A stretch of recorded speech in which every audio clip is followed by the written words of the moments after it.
Hi, everyone. Welcome to Face to Face with Chancellor May.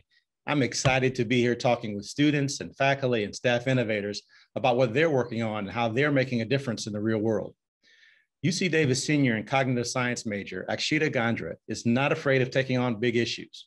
She founded the zine, The Revival, to give underrepresented students a platform to raise their voice on social, political, and cultural issues. She co-founded Davis Period, which aims to end period poverty and stigma. Last year, she worked with campus administrators to stock restrooms with free menstrual products on a trial basis. Welcome, Akshita. Thanks for being here today. Thank you for having me. So why don't we start at the beginning? Why UC Davis?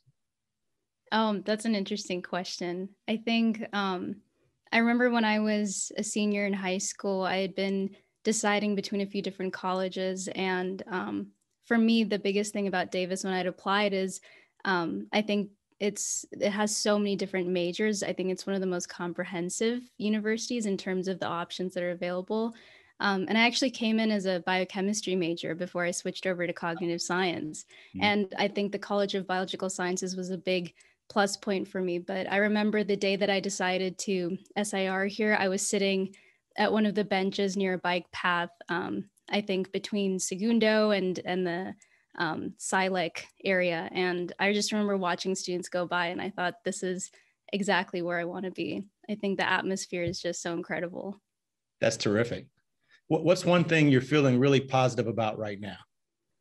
Really positive. I think I can kind of feel that the pandemic is coming to an end. I think that's something that a lot of us have been waiting for, cautiously optimistic, but I can kind of see, I think the weather too, a lot of people, especially in Davis, you can see the trees like are starting to bloom and people are becoming a little more active. So I think I'm excited to kind of get back into the, in the sun and have things go back to normal, hopefully.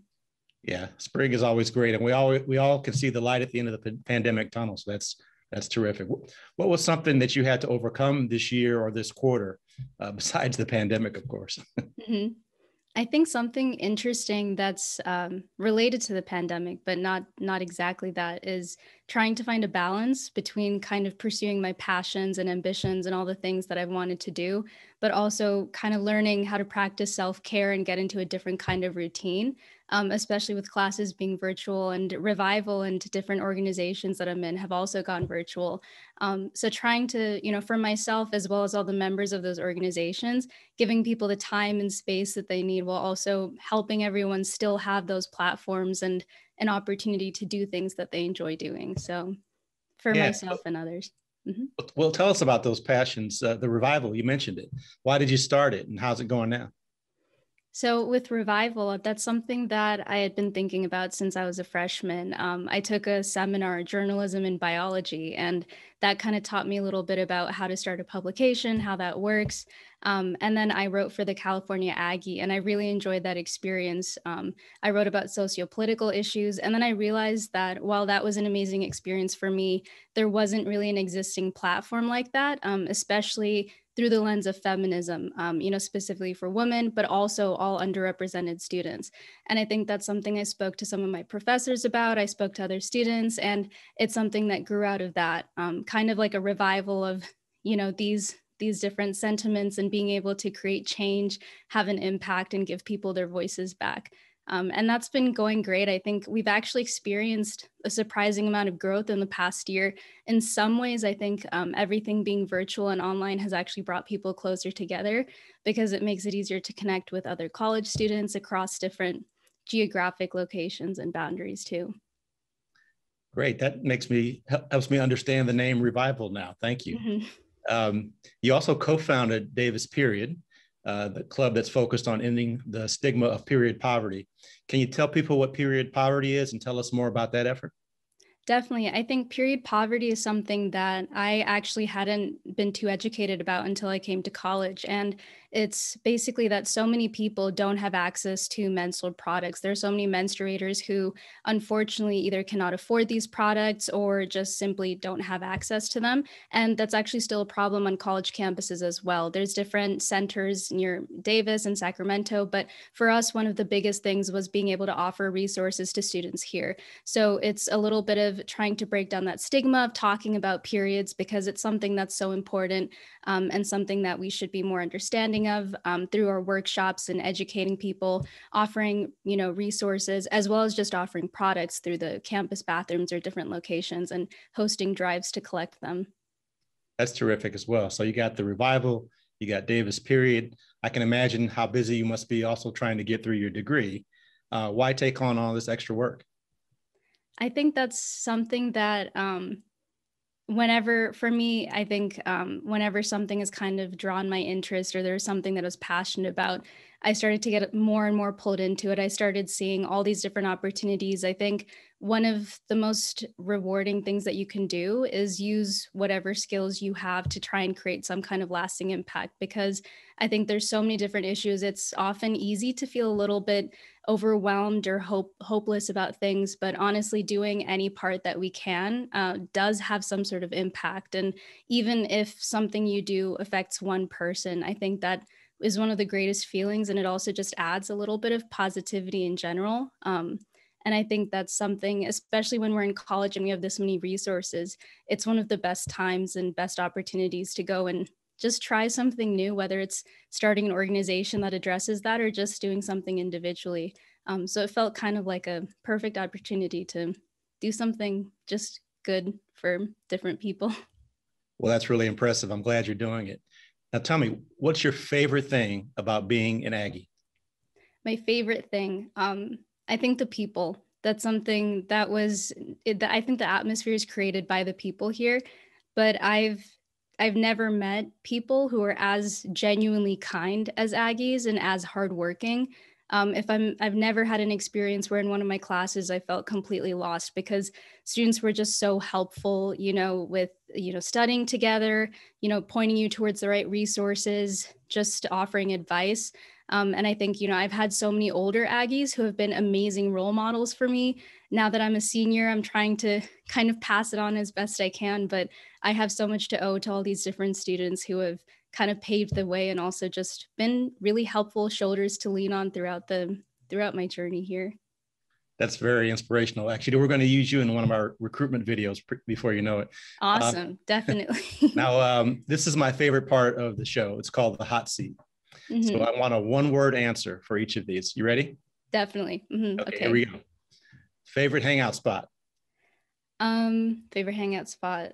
The Arboretum. Favorite food? Favorite food, enchiladas. Favorite class so far? Favorite class? I think WMS 50. It was a gender studies class. Okay. Coolest thing about UC Davis? The cows. I think they're just so iconic and amazing to visit. Most unexpected thing about UC Davis? Most unexpected. I think this is so random, but maybe the squirrels. I think every university thinks that they have the craziest squirrels, but they're very interesting here. That's great. Okay. Favorite chancellor? Oh, of course you. Okay. That was fun. Now it's your turn. Ask me anything. What would you like to know? Anything. Well, I do have a question. I think it's always interesting because people have such different answers, and I think I'd be interested in hearing your perspective on this. But what passions, hobbies, interests have, positively impacted your life the most? That's a great question. I've had many hobbies. I go back to one when I was a little boy. I used to like to buy multiple jigsaw puzzles and move all the furniture out of my room to the side of my room and spread the puzzles around myself in a circle and throw all the pieces in the middle of the floor. Mm-hmm. And I would do, 10 or 12 jigsaw puzzles simultaneously. And why I think that's important is it taught me how to multitask. My mom used to think that hobby was really weird, but like I said, the outcome was good. That was a great question. I appreciate your asking it. Anything else on your mind? I was just gonna say that's a really interesting hobby. I think doing so many puzzles at the same time, that sounds pretty fun. I can imagine that would be really great for just development in general. Yeah, well, I would do one puzzle. You start out doing one puzzle, and Yeah. I always felt it was too easy. Hmm. So it just occurred to me that if I mixed them up, it'd be a little more challenging, and that's why I got into it. So Yeah. I also did Lego and erector sets, and those are the things that kind of started me on the path to engineering, Hmm. which is what I turned out to be. So, how about you? Did you have any fun hobbies as a little girl? Yeah, I think one thing is I always kind of enjoyed writing. I think something my mom says is before I knew how to write, I would just tell random stories that were basically gibberish. But at some point, I learned how to put them down on paper, and then that became one of my favorite things to do.